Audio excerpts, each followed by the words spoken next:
Lucas capítulo 11, versículo 11. Qual dentre vós é o pai que, se o filho lhe pedir pão, lhe dará uma pedra?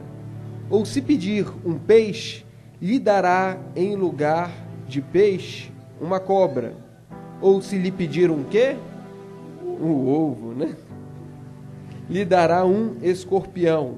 Ora, se vós que sois maus, sabeis dar boas dádivas aos vossos filhos, quanto mais o Pai Celestial dará o Espírito Santo àqueles que lhe pedirem. Amém? Vou fazer uma rápida oração, complementando a oração do diácono Roberto. Senhor, meu Deus, meu Pai, te peço, Pai, que pela tua misericórdia e pela tua graça, não por minhas obras, o Senhor vem estar falando, meu Pai, para com o teu povo, meu Pai, porque eles precisam, nós precisamos da tua palavra, de uma direção da parte do Senhor. Te peço a tua autoridade, a ousadia para ministrar a tua palavra, não fugindo, meu Pai, ó Deus, aqui do contexto, e que cada consideração provenha do teu Espírito e não da minha mente, meu Pai. Nós te pedimos e nós te agradecemos por esta rica oportunidade de estarmos aqui na tua palavra. Amém. Meus irmãos, os irmãos se lembram da parábola do amigo importuno? Quem pregou? Ninguém lembra? Eu preguei. Que isso, pai? Eu preguei a parábola do amigo importuno. Inclusive, dei o exemplo, não sei quem se lembra, né? O contexto ali, que chega um viajante, né? Um hóspede na casa de um cidadão de uma aldeia muito simples. Ele não tinha um pão para dar a esse viajante. Chega à noite, porque era muito quente, então se viajava à noite, ele corre no vizinho, num amigo, e bate tarde da noite. O amigo não quer abrir, porque já é tarde da noite, era difícil abrir a porta. Com muito custo ele abre a porta pela insistência, não foi pela amizade, mas pela insistência. Ele vai lá e abre a porta e dá o pão para o seu amigo. Não que Jesus seja um amigo que não tem tanta consideração, ou que não tem paciência, ou que não quer acordar a esposa dos animais, tarde da noite. Mas o nosso Deus, o exemplo é de que nós devemos ter a insistência que esse amigo teve. Então, isso foi a parábola do amigo importuno. E a continuidade da parábola do amigo importuno está no versículo 9, 10, 11, 12 e 13, que nós acabamos de ler, né? Eu li a partir do 11. E no 9 e no 10 ele fala de buscar e achareis, batei e abre-se-vos-á. E ele fala que todo que pede, recebe, o que busca, encontra. E quem bate, abre-se-lhe-á. Ele fala da insistência, amigo importuno. E aí ele dá continuidade, né? E há quem diga que não é uma parábola pelo tamanho, que é muito reduzido ali, né? Há quem diga que é simplesmente ali uma aplicação mais simples, mas nós entendemos como parábola, amém, pastor Silas? E aí ele vai trazer um outro exemplo, e é uma continuação da parábola do amigo importuno, quando ele vai falar da parábola do ovo. E qual que é a consequência imediata, irmãos? Nós tivemos o pedido na parábola anterior, e agora nós vamos ter a resposta de Deus. Como que é a resposta de Deus ao pedido dos seus filhos? É disso que se trata a parábola do ovo. É importante destacar, irmãos, que este mesmo texto também está no Evangelho de Mateus. Mas, né, se alguém for mais criterioso, pegar os exemplos aí, pegar os pormenores, versículo por versículo, vai ver que não batem um com o outro, né? Os evangelhos sinópticos, eles têm algumas diferenças. E não é porque um está mais certo do que o outro, é porque Lucas tinha um objetivo. Lucas tinha um público, Mateus tem um outro objetivo e um outro público. Então a ordem cronológica não vai importar aqui para a gente. A ordem cronológica, ela não tem tanta, né, nós não devemos dar tanta atenção, mas o importante é a mensagem que essas parábolas vão trazer. Amém?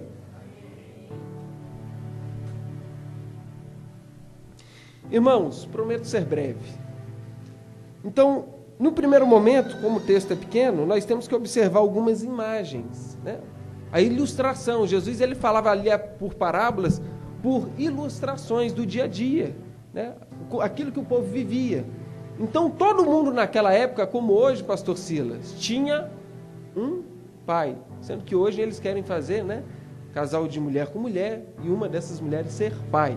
Mas naquela época o comum era ter um pai e uma mãe. Amém? Então você tinha um pai e uma mãe. Então quando se fala de pai, na cabeça de todo bom judeu, ele fala, não, eu sei o que é um pai. Nós temos também um filho. E todo mundo aqui já foi filho. Amém? E nós temos também a imagem das dádivas. E não que seja necessariamente uma coisa boa, mas dádiva no sentido de receber algo. Então nós temos essas três imagens. Irmãos, e para falar dessas imagens, para nós termos um melhor entendimento, quando nós falamos de pai, o que vem à sua mente? O que vem à mente dos irmãos quando se fala de pai? Hã?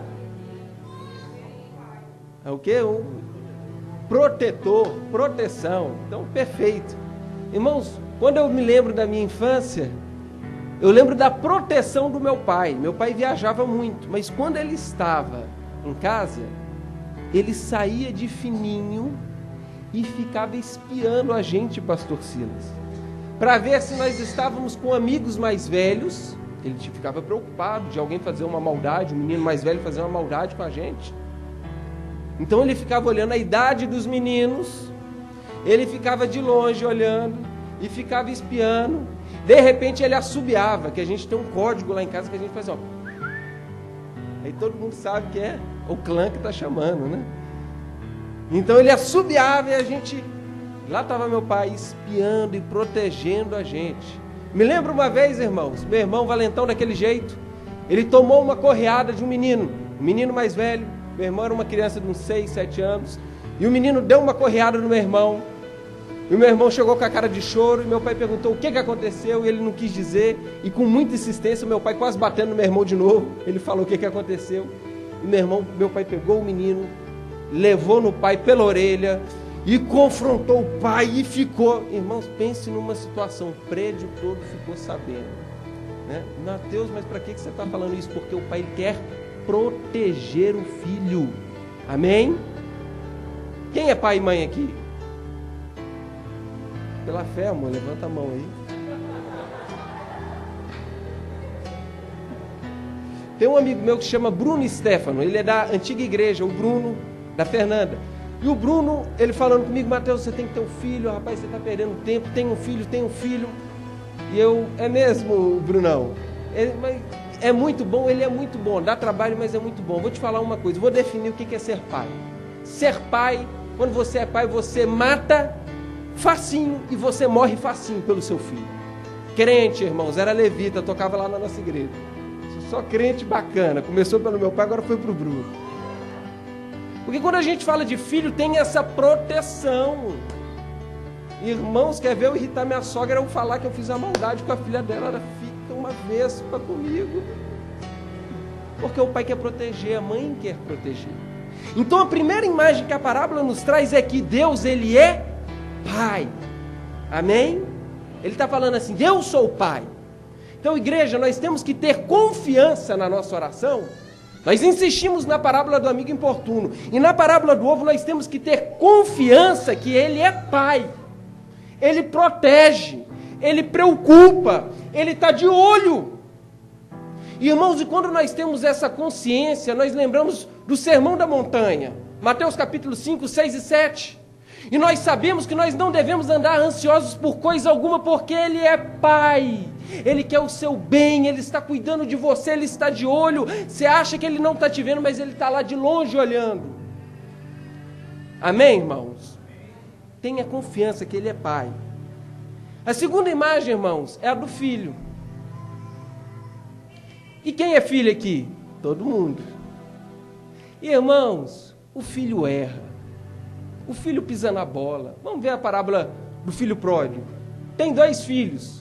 Os 2 filhos erram. Daí a quem faça a construção das parábolas ali, da dracma perdida, da ovelha perdida, e diz que na parábola do filho pródigo, há um perdido também fora e outro dentro de casa, assim como a ovelha e a dracma. Um está fora de casa e outro está dentro de casa. Então, quando nós falamos de filhos, nós estamos falando de seres humanos que erram, que não sabem o que querem. Por quê? Porque lhe falta experiência. E é por isso que nós precisamos do pai. Porque o pai sabe o que é melhor para o filho. E aí nós temos a terceira imagem, irmãos. Nós temos a imagem das dádivas. Nós temos as boas dádivas e as más dádivas. Irmãos, o filho sabe o que quer? Nem sempre. Então, o menino, quando ele olha para a tomada, pastor Silas, é pequenininha, não sei se ela não deve fazer mais isso, eu não sei, mas olha para a tomada e quer enfiar o dedo na tomada. Irmãos, ela não sabe, ela acha que aquilo ali é pão, ela acha que aquilo ali é peixe, ela acha que aquilo ali é ovo, ela acha que a tomada é uma coisa boa. Por quê? Porque é filho, e o filho muitas vezes não sabe o que quer. E olha para o pai e fala: pai, deixa eu colocar o dedo só um pouquinho lá na tomada. A tomada está tão bonitinha, aquele buraquinho ali certinho para o meu dedinho, pai. E o filho fica querendo enfiar o dedo na tomada, porque o filho não sabe o que quer. Mas o pai, ele sabe o que é melhor para o filho. E a palavra de Deus no primeiro momento nessa noite é: às vezes você acha que está pedindo pão, às vezes você acha que está pedindo peixe, às vezes você acha que está pedindo ovo, mas Deus está falando: não, isso é escorpião, isso é pedra. Irmãos, muitas das nossas orações serão respondidas com não, e é o não porque Ele é Pai e Ele sabe o que é melhor para você.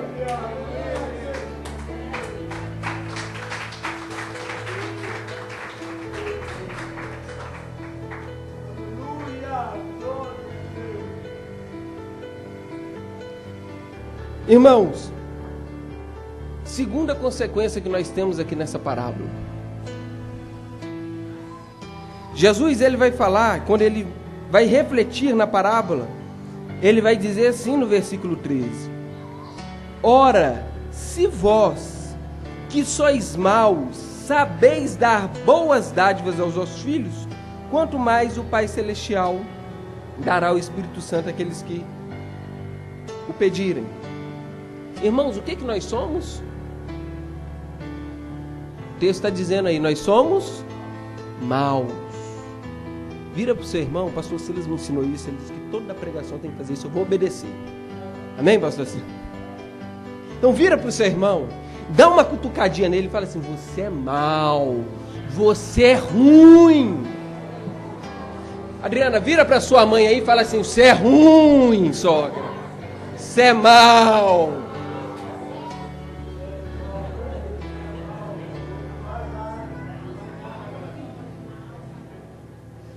Irmão, você sabe o que Jesus está falando aqui? Jesus está evocando uma doutrina teológica, um ensino da Bíblia, que está desde lá do Antigo Testamento até o Novo Testamento.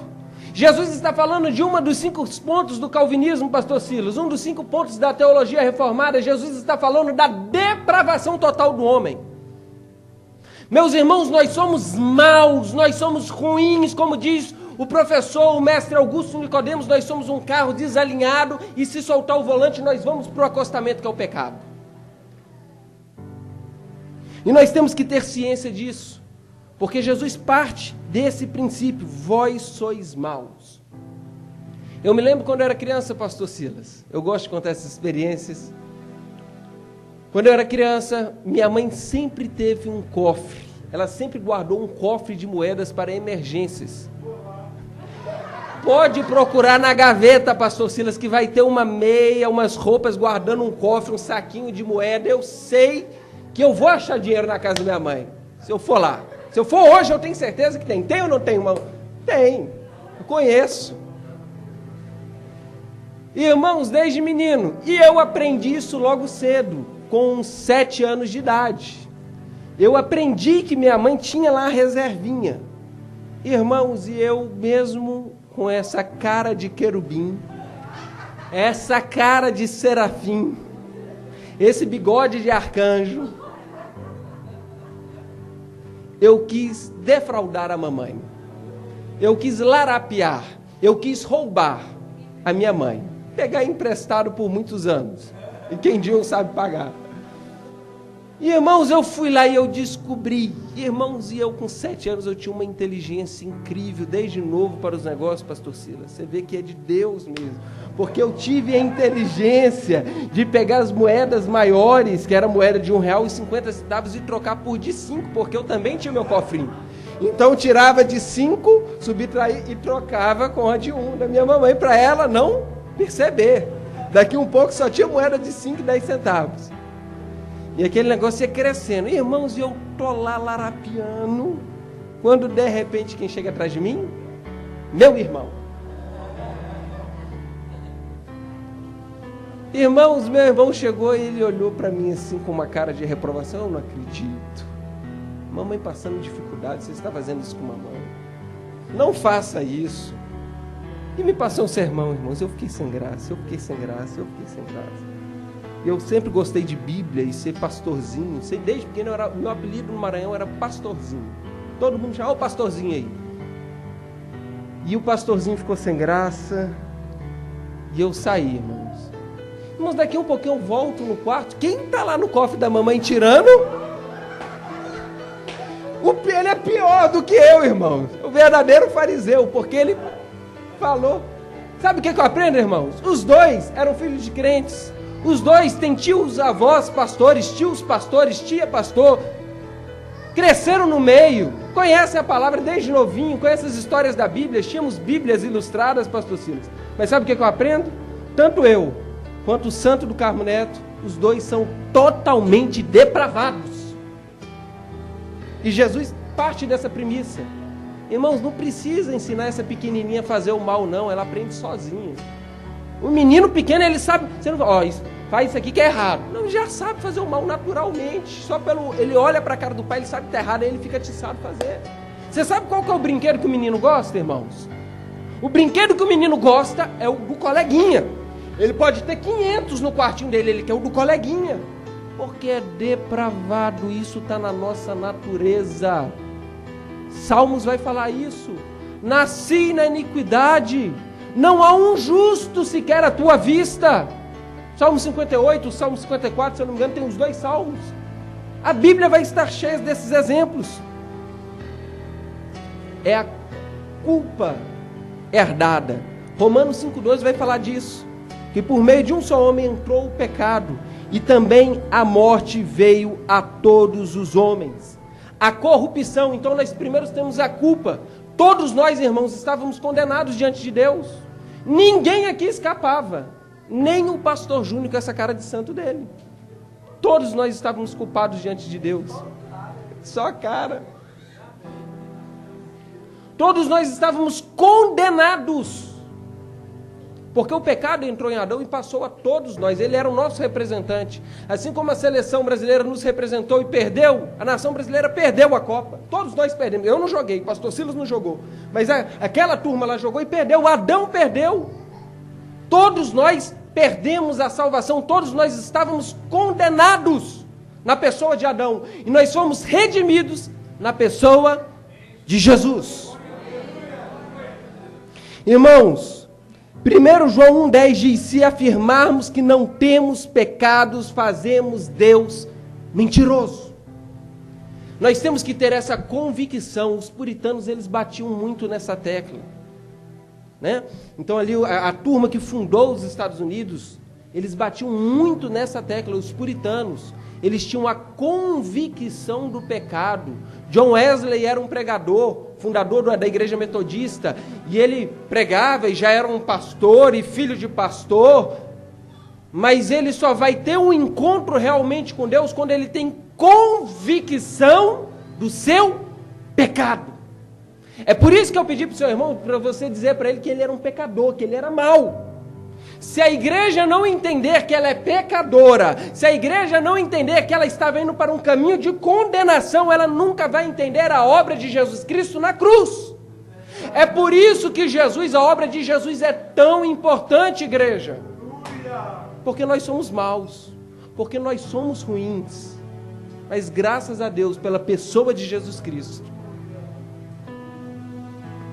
E há quem diga, idade da imputabilidade, pastor Silas. Criancinhas, né? Não, irmão, se uma criancinha, um recém-nascido, Deus vier levar essa criança, se Jesus voltar agora e levar as criancinhas, não é por causa da idade, da imputabilidade, é pela graça de Deus. Ela não cometeu mal, não, já nasce caída. Todas essas crianças precisam se converter. Isso é papel do pai, das mães. O pai e a mãe têm que levar essas crianças à salvação, porque o caminho delas era o mesmo caminho meu, era o mesmo caminho seu, condenação. E Deus tem que salvar cada uma delas. Se forem salvas, é pela graça de Deus. Tiago 2, 10 ao 11 diz: qualquer que guarda a lei, mas tropeça em um só ponto, se torna culpado de todos.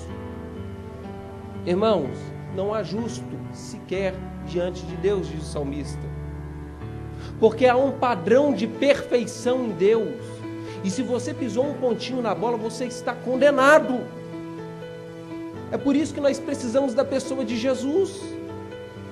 E aí eu sempre dou um exemplo que eu aprendi com Hernandes Dias Lopes, o exemplo do omelete.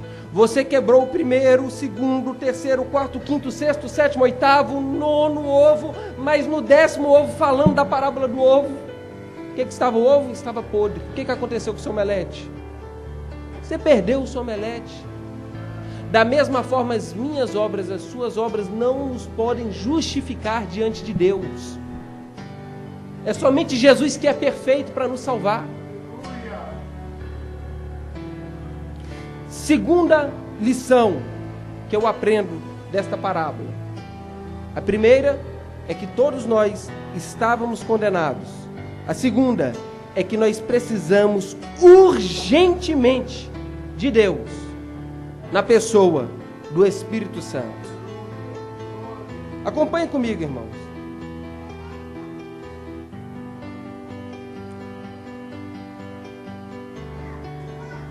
No versículo 13.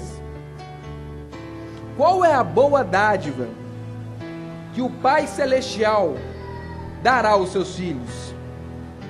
Finalzinho do versículo 13. O Espírito Santo. Irmãos, não é que nós não possamos pedir outras coisas, que Deus não vai dar outras coisas.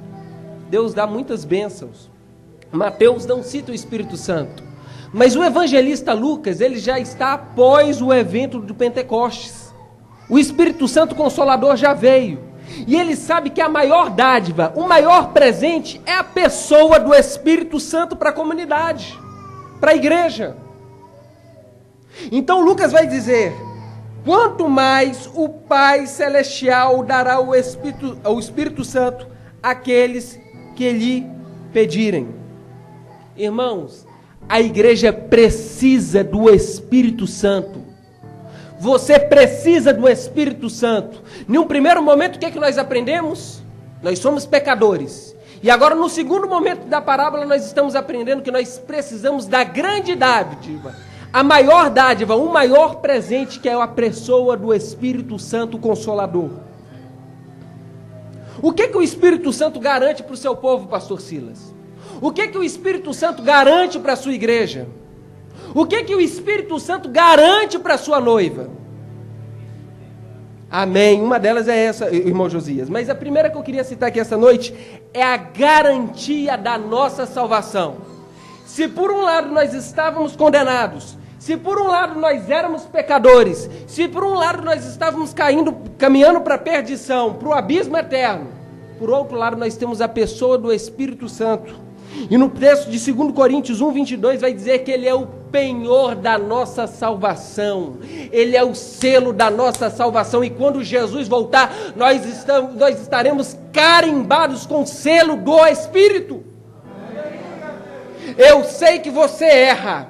Eu sei que você falha. Assim como eu falhei, assim como eu falho, eu sei que você erra. Mas se há o selo do Espírito, meu irmão, você pode ter certeza, você será salvo. Porque não são as nossas obras, mas é o selo do Espírito que nos garante a salvação. Mateus, como eu sei se eu tenho o selo do Espírito? O problema, igreja, é quando nós achamos que nós temos o selo do Espírito, mas esse selo não está em nós. O problema, pastor Silas, é porque dentro da igreja tem muita gente que acha que tem o selo do Espírito, mas o selo não está na pessoa. Tem muita gente que acha que está indo para o céu, mas está indo para o inferno. Irmãos, e a igreja tem que parar e refletir nessas coisas. A igreja tem que parar e perguntar, será que realmente esse selo está na minha vida? Mateus, como que eu sei se esse selo está na minha vida? Como que eu sei, pastor Silas, se esse selo está na minha vida? Então nós conhecemos a árvore pelos seus frutos. E aí eu olho para ver se a árvore tem um fruto do Espírito. Meu irmão, se tem mansidão, se tem paz, se tem longanimidade, se tem benignidade, bondade, paciência, temperança, aí está o selo do Espírito. Se há gozo, alegria do Espírito Santo, aí está o selo do Espírito. Então, no primeiro momento, o Espírito Santo, ele nos garante a salvação. Irmãos, mas não é somente para a salvação. Essa boa dádiva, esse ovo, esse peixe, este pão que o Pai Celestial nos dá, ele não só garante a nossa salvação, ele também nos capacita para o serviço. Irmãos, a igreja precisa do Espírito Santo, porque senão não tem igreja. O pastor Mateus só consegue pregar se for o Espírito Santo, porque eu posso estudar teologia, eu posso estudar filosofia, eu posso estudar psicologia, eu posso fazer de tudo, eu posso fazer pós-graduação, mestrado, doutorado, não serve de nada. É importante você procurar o preparo, mas se o Espírito Santo não capacitar, de nada serve. Agora nós temos aqui quase um cantor sertanejo aqui no ministério, né, Eustáquio? Está cantando, irmãos, tá? Fiquei impactado aqui com o Eustáquio. Mas não adianta o Eustáquio cantar, a Diana cantar, os meninos tocarem, se não tiver a capacitação do Espírito. Fica uma música qualquer. É igual música da rádio, é igual qualquer outra musicazinha. Igual música de comercial, não serve de nada se não tiver capacitação do Espírito. É por isso que a igreja, os ministros de Deus, a igreja como um todo, Mateus, mas eu não tenho ministério. Não, meu irmão, você tem o ministério de levar e testemunhar a palavra de Deus. É por isso que você tem que buscar capacitação do Espírito, porque tem um tanto de gente que sabe que você é crente e que está precisando do seu testemunho para vir à igreja. Tem um tanto de gente que vai ser convencida com o passar do tempo pelo seu testemunho, pelo seu proceder, pelas suas palavras. A igreja tem uma responsabilidade muito grande. E nós precisamos da capacitação do Espírito. No Antigo Testamento foi assim. Os juízes, eles tinham a unção do Espírito Santo, vinha sobre os juízes. Meus irmãos, os sacerdotes, eles tinham unção do Espírito, os profetas, os reis. Todos eles, os artífices do templo, ali no deserto, Bezalel e Aholiabe, e tantos outros, todos eles tinham que ter inteligência, espírito de sabedoria vindo de Deus. Nós precisamos do Espírito Santo. Você precisa do Espírito Santo. A igreja, a obra missionária, ela clama pelo Espírito Santo.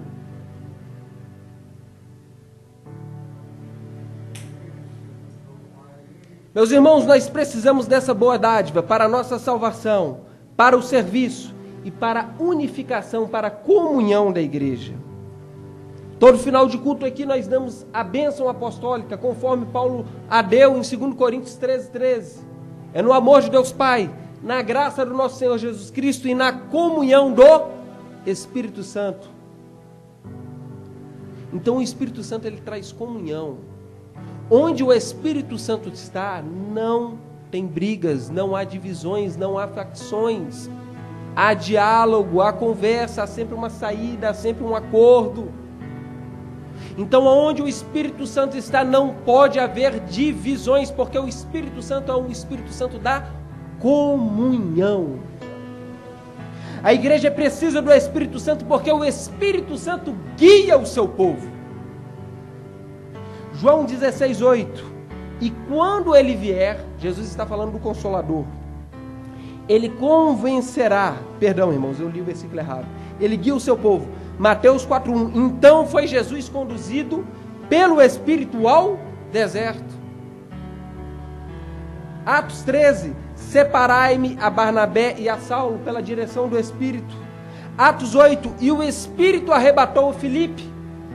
arrebatou, mas corporalmente, levou ele a outro lugar, ele foi para Azoto, estava aqui e de repente ele foi transladado, não que ele foi para o céu, mas ele foi para outro local, teletransporte, irmãos, sumiu e apareceu em outro lugar, porque o Espírito Santo, ele guia a sua igreja, ele guia em direção, ele guia em conselhos, ele guia na sua palavra, ele guia até mesmo corporalmente. Acontece uma situação, outra situação, e você é direcionado. Quantas vezes nós vemos Paulo nas suas viagens missionárias, Deus direcionando o caminho de Paulo, fechava uma porta aqui, fechava uma porta ali, e de repente Deus dava um sonho, um varão macedônio, dizendo, vem, prega a palavra, e Paulo vai para a Macedônia, porque Deus guia a sua igreja. Quando nós estamos sem direção, quando nós não sabemos o que fazer, nós temos que buscar desesperadamente a boa dádiva do Espírito Santo. A igreja, quando está sem direção, não sabe o que fazer, nós temos que buscar o Espírito Santo. E eu sei que Deus está falando aqui, busque a pessoa do Espírito Santo que você vai saber o que fazer. Porque há momentos, irmãos, que nós não sabemos se nós vamos para a direita ou se nós vamos para a esquerda, mas o Espírito Santo sabe qual o melhor caminho. O Espírito Santo sabe qual o melhor destino. O Espírito Santo, ele é onisciente, ele tem o melhor caminho, a melhor direção para você.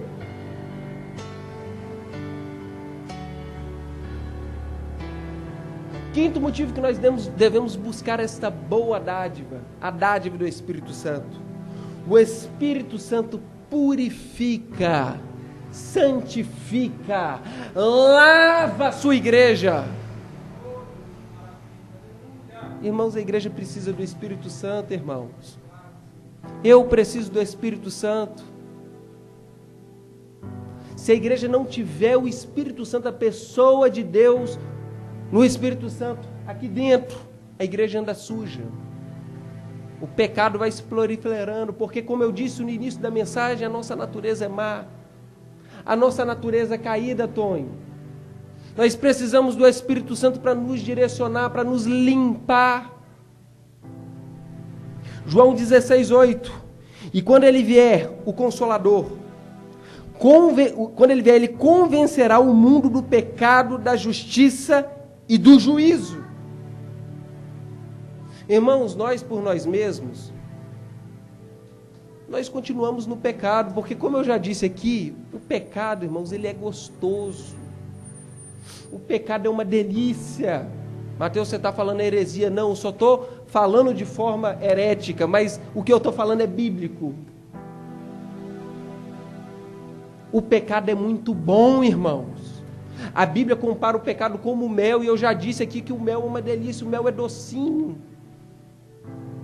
Eu e a Adriana sempre temos mel lá em casa, mel na fruta, mel não sei o que, mel na granola, mel no iogurte, mel com canela, mel no pão, mel no biscoito. E o pecado, ele é assim, a gente quer pecar o tempo todo. Mas quando o Espírito Santo, ele está presente, ele convence do pecado.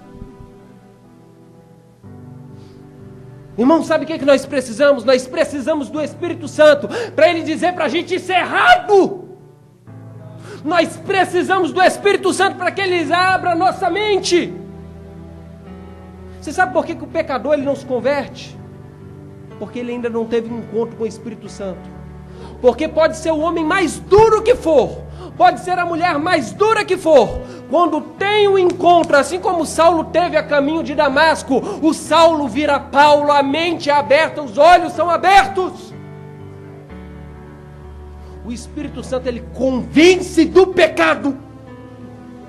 E Deus está trazendo uma mensagem à igreja nessa noite. Eu quero te convencer do pecado, eu quero te limpar, eu quero te levar como um missionário.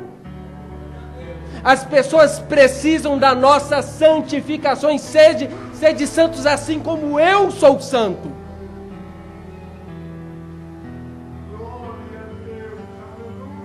Irmãos, Zacarias 4:6 diz que não é por força, não é por violência. Qual que é o contexto? Para a gente não falar bobeira. O contexto era a construção do templo. E não seria pela força militar de outras nações, não seriam por outras alianças. E o que eu entendo, aplicando aqui no contexto que eu estou trazendo? Não é pela minha pregação, pastor Silas. Não é pelo ensino da quarta-feira de doutrina. Não é pelo seu pai, pela sua mãe, pelo seu filho, pelo seu pastor. Não é a sua força, agora eu vou fazer isso, eu vou fazer aquilo, eu vou me punir, eu vou orar em cima do milho. Eu vou fazer... Não, meu irmão. É pelo Espírito do Senhor. Porque é Ele quem convence do pecado. A gente é ruim, irmãos. Nós somos ruins. O nosso coração é duro. E é o Espírito dele que vai nos convencer do nosso pecado. É o Espírito dele que vai dizer: você está errado, meu filho, você tem que mudar. Amém, igreja?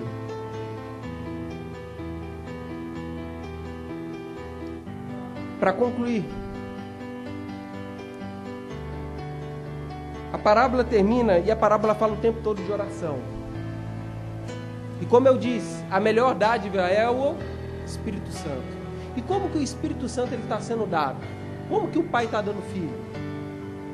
O pai está dando ao filho porque o filho está pedindo. O filho está insistindo. A parábola do amigo importuno, versículos anteriores. Então nós devemos orar. A igreja deve orar. Irmãos, eu sei que orar é difícil. Orar é uma... Quando você ora, meu irmão, o inferno se levanta. O inferno se levanta, é seta daqui, é situação dali. Quando a igreja se coloca em prontidão, ela compra uma briga com o inferno. Mas a palavra de Deus nessa noite é para que nós tenhamos uma direção, para que nós tenhamos certeza da salvação, para que a igreja ande purificada, para que a igreja seja guiada, para que a igreja ande unida, nós devemos orar. Igreja, se você não prestou atenção em nenhum momento da pregação, ficou distraído com o menino daqui e dali, ficou distraído com a conta de amanhã, preste atenção nesse ponto. A igreja deve orar pelo Espírito Santo. A igreja deve orar pelo Espírito Santo. A igreja deve insistir pelo Espírito Santo. Meus irmãos, porque quando o Espírito Santo estiver no nosso meio, Deus vai purificar este povo. Deus vai dar direção para essa igreja. Deus vai abrir portas que ainda estão fechadas. Mas a igreja tem que pedir: Deus, eu quero. Vai para o Val de Jaboque, igreja. Todo mundo lembra da passagem? Jacó, quando tem um encontro com o anjo do Senhor: eu não saio daqui enquanto o Senhor não me abençoar. Meu irmão, a igreja tem que se colocar de joelho e falar: me mata ou me dá o Espírito Santo. E Deus dá, irmãos. E Deus dá. Não é pelo muito falar. Não é pelo muito falar. Mas é porque na oração Deus vai trabalhando com a gente. É a oração do justo. E Deus vai nos fazendo justos. Deus vai nos justificando na pessoa de Jesus. Amém, igreja? 1 Coríntios 12, 31. Buscai com zelo os melhores dons. Quando o Espírito está presente, como eu disse aqui, a capacitação para o serviço. Nós temos que buscar. Os dons se manifestam. 1 Tessalonicenses 5,19. Não extingais, não apagueis o Espírito Santo. A igreja tem que manter acesa através da oração, da palavra, a presença do Espírito Santo. Efésios 4,30. Não entristeçais o Espírito Santo, o qual foste selado para o dia da redenção. Amém, igreja? Vamos colocar de pé? Vamos clamar pelo Espírito Santo? Vamos colocar diante de Deus: Deus, eu sou pecador mesmo. Irmão, aqui é todo mundo pecador. Ninguém foge à regra. Mas vamos clamar: Deus, Espírito Santo, me santifica. Santifica a minha liderança. Santifica os ministros que estão aqui no altar. Santifica cada um de nós. Santifica os meus filhos. Santifica o meu marido. Santifica a minha esposa. Amém? Senhor, meu Deus, meu Pai. Meu Deus, nós estamos diante do Senhor, Pai. E assim como o Senhor nos ensinou, nós estamos orando. Meu Deus, quantas palavras têm sido trazidas aqui neste lugar. Meu Deus, nós pedimos ao Senhor e pedimos pela melhor dádiva, que é o Espírito Santo. Espírito Santo, vem sobre nós, ó Consolador. Vem sobre a tua igreja. Vem para nos selar com a salvação. Aqueles que ainda não são salvos e acham que são salvos, vem para salvar. Esses que estão no meio do caminho e que ainda não tiveram encontro com o Senhor. Espírito Santo, vem nesta hora para trazer unidade no meio da tua igreja.